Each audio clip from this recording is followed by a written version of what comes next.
প্রিয় ছোট বন্ধুরা, আজ আমি তোমাদের একটি ছেলের গল্প শোনাবো।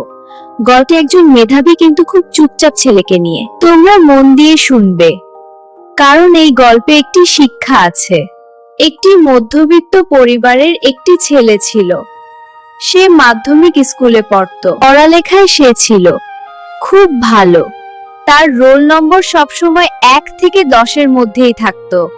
সবাই তাকে মেধাবী ছাত্র বলতো। স্যাররাও তাকে খুব পছন্দ করতেন। স্কুলে যখন টিফিনের সময় হতো, তখন অনেকেই খাবার খেত, কিন্তু ছেলেটি কিছুই খেত না। সে বাড়িতে গিয়ে ভাত খেত, কারণ সে তার বাবা মায়ের কষ্ট বুঝতো। তাই স্কুলে কিছু খেতে চাইতো না। যখন সবাই খেলাধুলা করত, হাসি ঠাট্টা করত, তখন ছেলেটি একা বসে তাদের দেখত, কারণ তাকে কেউ খেলতে নিত না।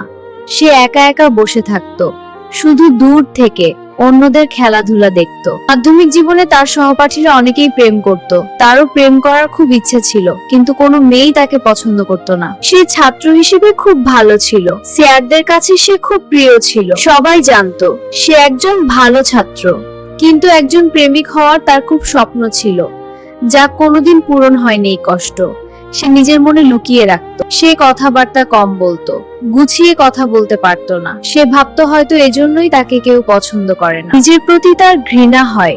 তবুও ছোট বন্ধুরা মনে রাখবে, কাউকে কখনো একা মনে করতে দিও না। আমরা কাউকে কষ্ট দিব না।